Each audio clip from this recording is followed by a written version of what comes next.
94.9.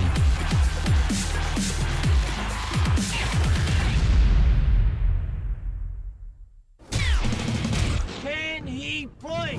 The best players in the world and their best plays. It's sports on 32 FM 94.9. After the tactics comes the play. What's he going to do? After the play comes the goal. Could be the match winner from Lionel Messi. Ronaldo! Aguero, they'll do it. It's a terrific goal. After the goal comes the uproar. It's sports on 32 FM 94.9.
All right, a great afternoon to everyone who has joined us on today's edition of the show Scoreboard Reloaded, right on 32 FM 94.9.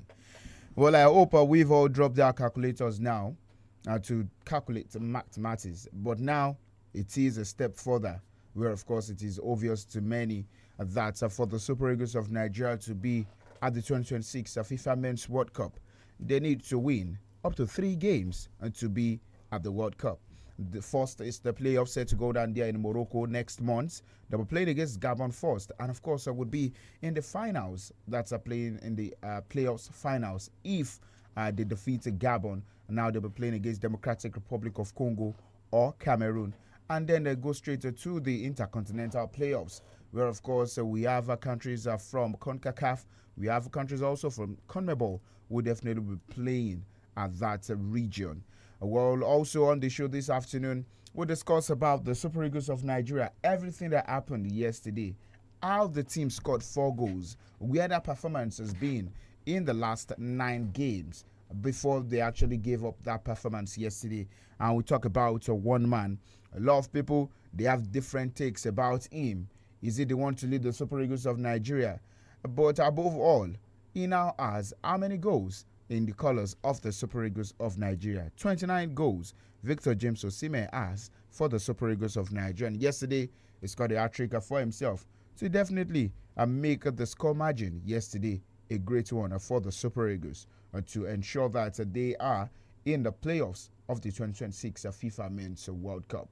In the European scene, it was Qatar who won their game to be at the World Cup. Last edition, they were the host nation, but a qualification on points, this is their first time. And then you talk about England also, the first European team to qualify to the 2026 Men's World Cup.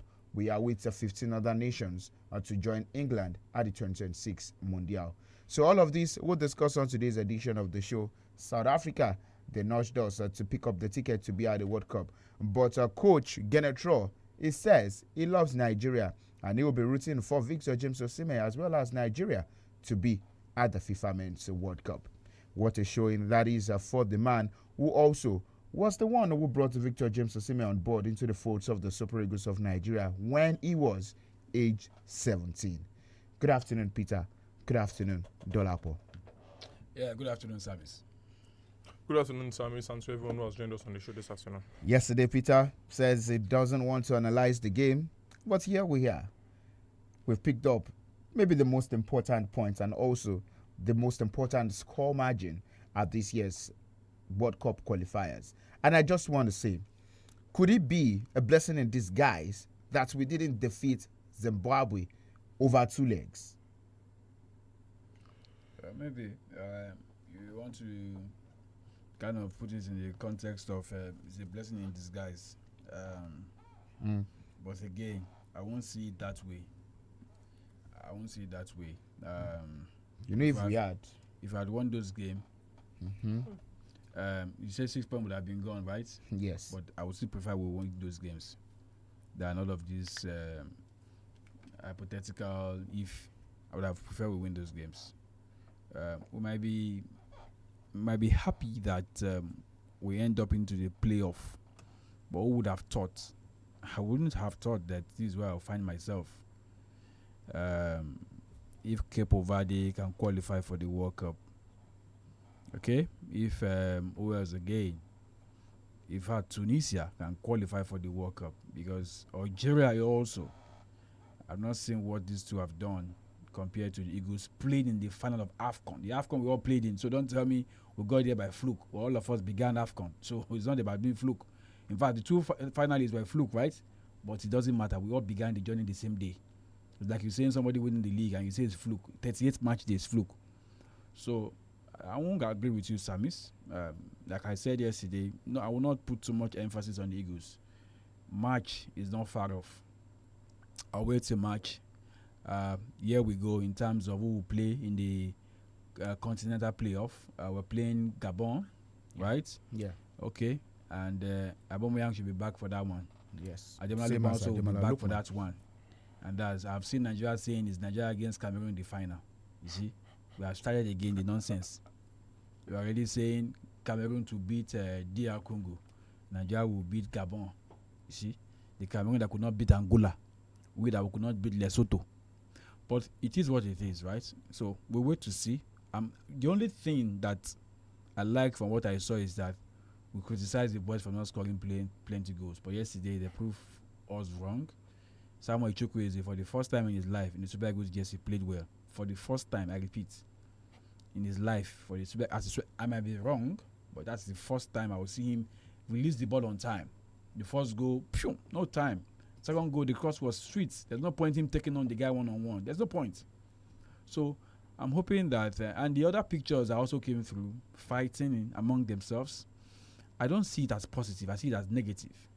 Wabali and Calvin Bassey. That man needs to be, nobody need to talk some sense into his head. Somebody said because he lost his parents in 3 months. Does he behave like that with Chippa United, where is the captain of the side? I mean, I saw a good analysis rather. The ball he dropped when they had a free kick, and that Steven Munia kicked into the net. It was a goal. I was saying it yesterday. It was a goal. Didn't Stanley Wabali, something is wrong with his head. He didn't blow for an infringement. Yeah. And then you drop the ball. That should have been a goal. But again, I hope somebody is speaking to his head. If not, that boy is a time bomb. He's a time bomb. That's my take. Service. Well, you listening to Peter speak about that yesterday. Stanley Wabali with. What's wrong with that boy? I think I saw him also shove the captain of the side yesterday. Before that incident, he was practically pushing everybody. after he lost his father, or was he his mother? He came online. Both. He came online to Is say. it the football that will lose father and mother? He came online to say something, and I think I remember vividly. He said the worst year of his life already. So I can just take that for him. But I think the coaches should be looking into other goalkeepers. Please, how long will Okoye stay out? Okoye is back in training. He will be back. He's back in training. By November. But I'm not making a case. I'm not making a case. So I think so. Yeah, I think so too. Much more competition. Before he went into this suspension, he was doing well with Udinese. Going into those 2 games, I think we need to look at goalkeepers now, and maybe this could just be blessing in disguise. I'm not going to go into that route of we shouldn't have won against Zimbabwe, because if we won against Zimbabwe, if we got all 6 points against Zimbabwe, we would qualify automatically. The points won't be deducted for the points were not deducted for teams that finished top of the table. It was just deducted for teams that finished second. So if we had defeated Zimbabwe, we'll be here now talking about which teams will be playing for Africa in the continental playoff, and can we get 10 teams in Africa? Not about Nigeria playing there. But now here we find ourselves, we're playing in the continental playoff. And I look at this playoff very well. I feel like the toughest side here is this African playoff.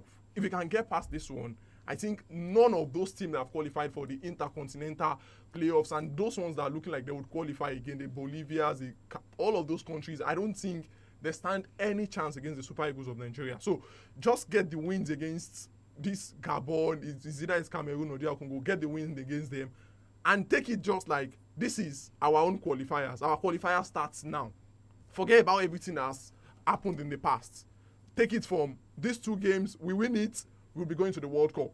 Then go into the intercontinental playoffs and we see what would happen by a match where we played the intercontinental playoff. Looking at the ranking of all other teams, I think we'll just be playing 1 game because the first 2 sides would play against each other in the semi-final. And looking at everybody that has qualified or that are looking to qualify for the intercontinental playoff, none of them is ahead of Nigeria on the ranking as of now. You mean the Bolivians, the New Yeah, Caledonia? none of them is close to Nigeria on the ranking. So I think we'll just play 1 match and 2 teams from the intercontinental playoff would qualify. So we just need to win 3 games now. Just win all of your games. I don't care how we would play. It's either you play draw, you play anyhow. Just get me the World Cup tickets now. That's all. Nigerians, they've gone past the 1 hurdle, but there are so many hurdles ahead of them. And this is the playoffs. And that means the friendly game they've proposed. They against Colombia and Bolivia and Bolivia. Venezuela. The game has been cancelled in the US. So, still talking about yesterday's game. There was a different approach.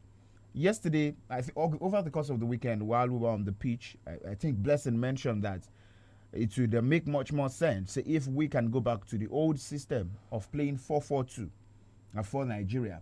I think we saw a glimpse of that yesterday with Akko Adams and Victor Osimhen leading the line for the Super Eagles of Nigeria yesterday. On the other hand, I saw Yusuf Peseru's side and Genatro's side. They were the side who played with an exposed back line. They felt they could go head-to-head with the Super Eagles of Nigeria. And the question now is, was this because or was this down to the early goal in which they conceded? Peter?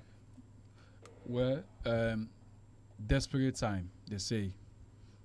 Our last 2 games, Lesotho and Benin, we played 2 strikers, Tolu and Osimhen against Lesotho, Akko and Osimhen against Benin.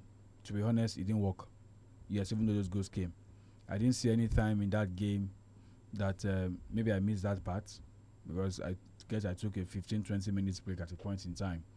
I didn't see where Akko and Victor formed the synergy, not even between Tolu and Victor. I would have proposed, and I've said this, what is the offense of 𝐒𝐿? I know he's out injured, but when he's not out injured, does he play for the Eagles? So I'll just say, I'm not a coach, I don't have a license. Can't we play with Ndidi and 𝐒𝐿 in front of the back 4? And then play Alex Iwobi, who some Nigerians think he doesn't give his best when he plays for the Eagles. And I've said, you don't judge him in that. Because when it comes to play for the Eagles, it's a different position entirely you plug him into. How many times do you see what's his name? Marcus Silva of Fulham play him in front of the back 4? Like we saw yesterday was him and Wilfred Ndidi. They were playing there. When? Sometimes even it's an advanced position. So from our standard, we saw him was an advanced play from the wings. So I guess if we have to play him at an advanced position, play him just behind Victor Osimhen.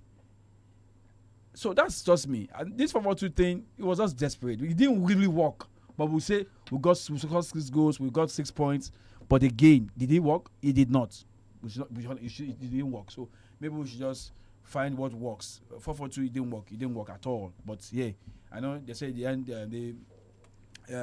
results was that we were able to get those points. But for me, I think let's go back to a point where we can have someone who's a bit creative. I don't say Alex Iwobi is the 100% creative player, but a little bit creative who can open up defense. Maybe you should just put Alex Iwobi there, or you put Demola Lookman to play in that hole, and then you probably move Alex Iwobi to the flank. So, for one man, he also had to assist to himself and Moses Simon yesterday. But that'd be a conversation for another day. That's in the month of November. But still, talking about the Super Eagles of Nigeria, there are so many conversations as to surrounding Nigeria. Yesterday, we were here talking about the future of Nigerian football also. But there was one bright spot yesterday. His name is Benjamin Frederick. I think he has been solid as rock since his involvement with the senior team. He has been very good since he came in. I think it was during that competition Ghana hosted. No, the one in Jamaica. Jamaica, He has the Unity been- Cup He series. has Yeah. been very good, and when you look at what he's doing for his club side in Belgium, I too. don't think. I don't. The word is not hard, but let me use it. It gets crashed. Somebody was out injured. Yes. And Yes. they got him from Brentford Yeah. Academy or reserve And team he just to join the came team. in, and he has been good. And I think maybe now we are getting a replacement for William Troost-Ekong by the time he leaves at the end of the day, because He he's played still as a right 20. back yesterday. Yes, and he's a centre back, but he can play as a right back. He make played there shift too against against Lesotho. Lesotho. So, Yeah. and I think I watched him play at the centre back position. I think it was against South Africa, and he played really well in that game. That 1-1 draw in South Africa. He played so well at the centre back position when William Troost-Ekong was on the bench. So, good one No, that we have. Ekong, he partnered He Ekong. partnered Ekong. Kevin Bassey Bassey played yeah, left Kevin Bassey fullback. played left fullback in that game. So, and he played so well. So I think we are getting a centre back that can play really well at the back. Maybe for the first time since the Oyinbo Wall, or the last AFCON where we played very good at the back with William Troost-Ekong and Kevin Bassey. I have someone I can say I trust at the back. With Kevin Bassey, I think both of them, they are still young. They can give us something in Nigeria. Giving us something. Victor James Osimhen also is still young, if you ask me. Young? Yes, if you ask me. Now, he's still young. There's but definition for young. So he says he's young. Is Young for football, I'm not sure. He's I'm not sure. entitled he's to say young. he's young. 29 goals for Victor James Osimhen. 37 goals for Rashidi Yekini. Yesterday's hat-trick came in handy. Let's take a listen to what Victor James Osimhen has to say.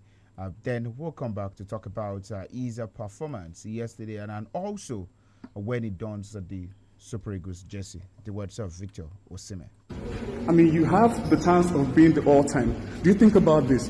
No, I don't. I really don't care about this. I just want to do my job and try to win against Scoreboard because this record stood for a very, very long time and it's still standing. So I think we should really give that man his flower and also celebrate it. All right, thank you so much, Victor. All right, today listen to the words of Victor Osimhen saying Rashidi Yekini is still the greatest in Nigeria they've had, and also he doesn't care about the goals. He just wants his goals or to help the nation win something.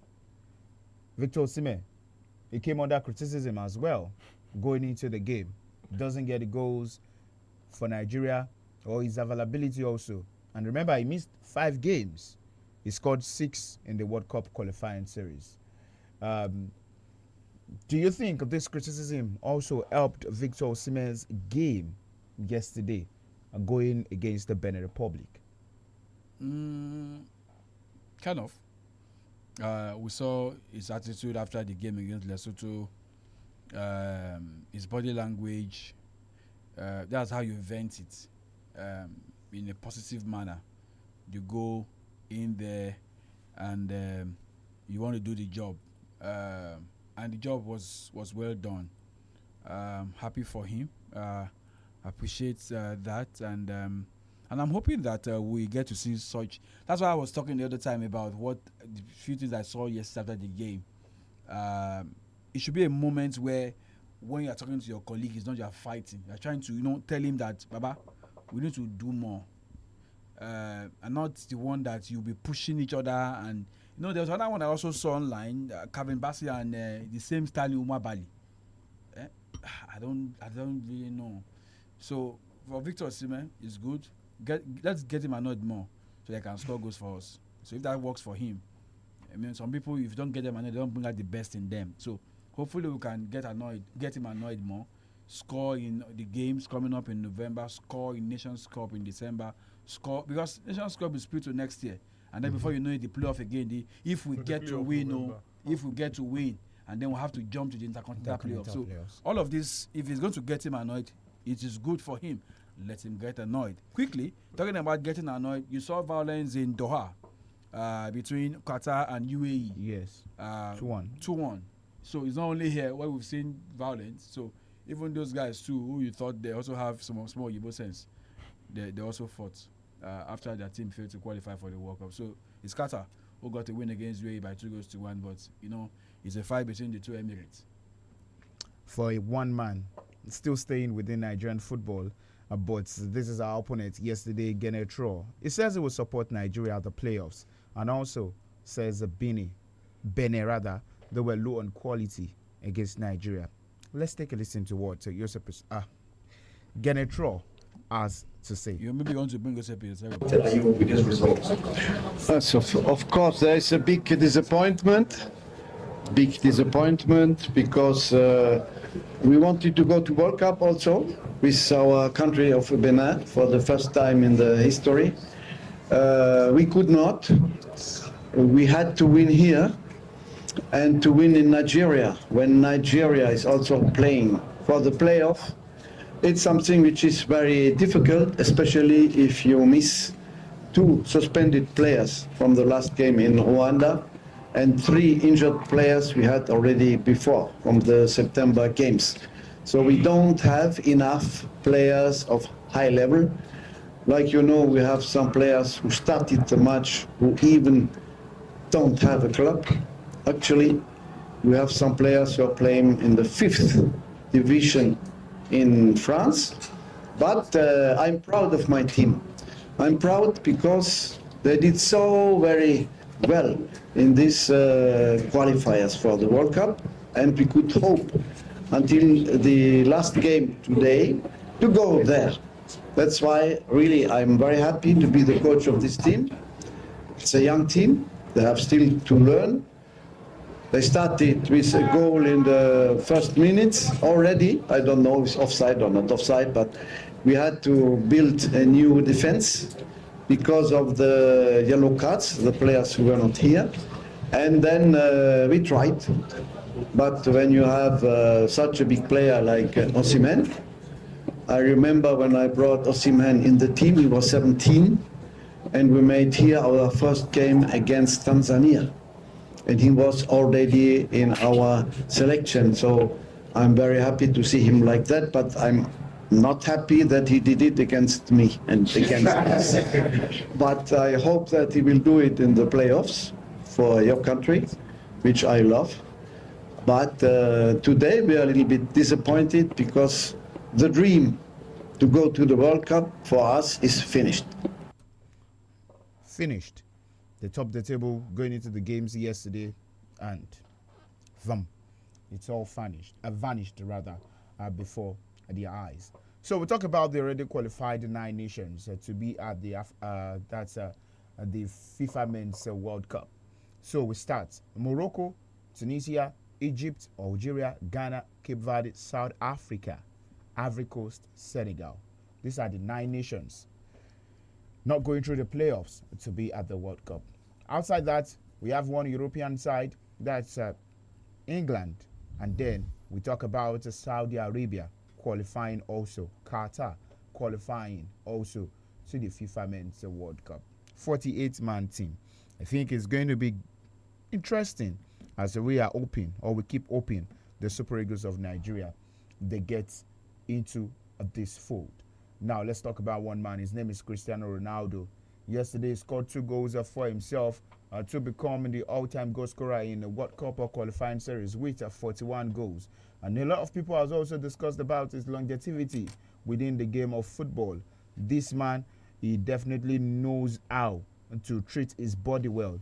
And you say he has remained competitive over the last 20 years of his football career. Cristiano Ronaldo still being relevant with the selection shoots of Portugal. Should he retire or not? I don't think he would retire now. Maybe after the World Cup.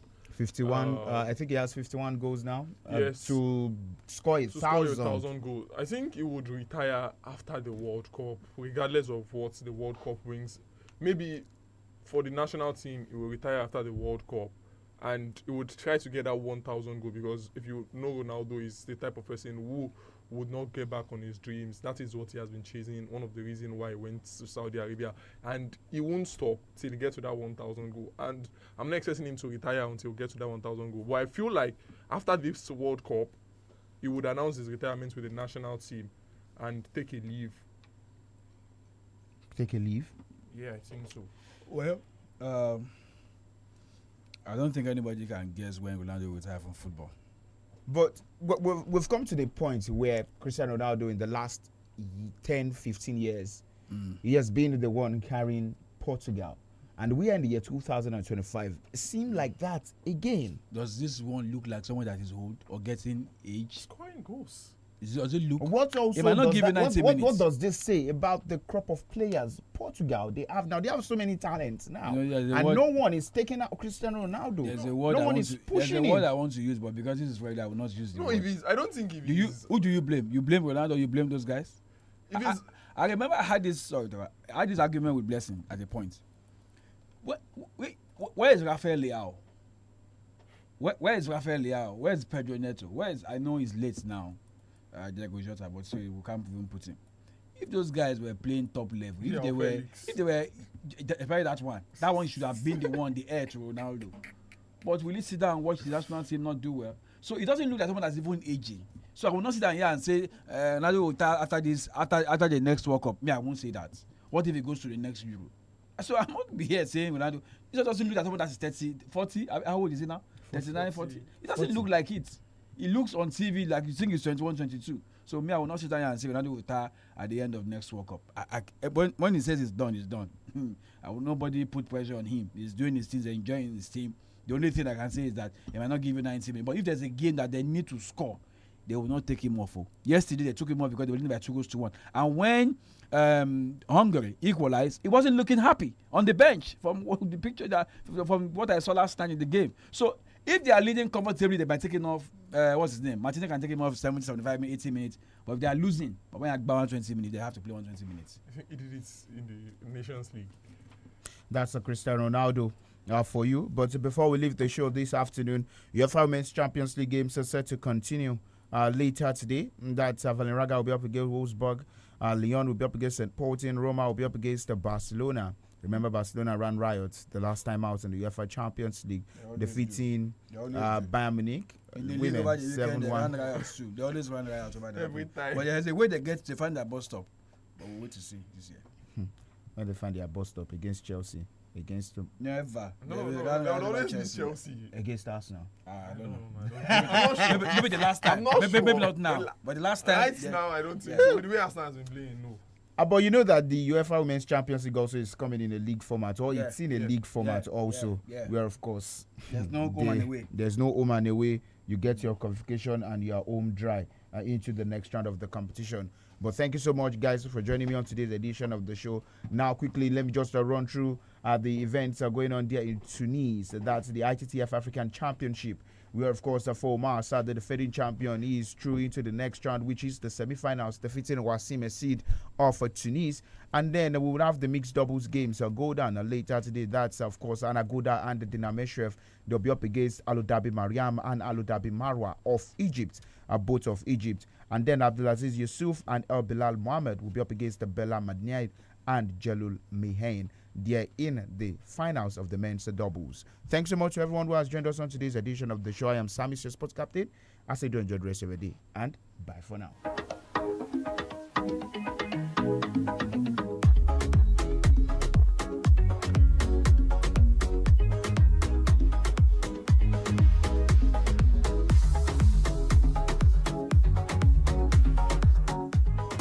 I got the radio loud. Hey, this is Charlie Puth.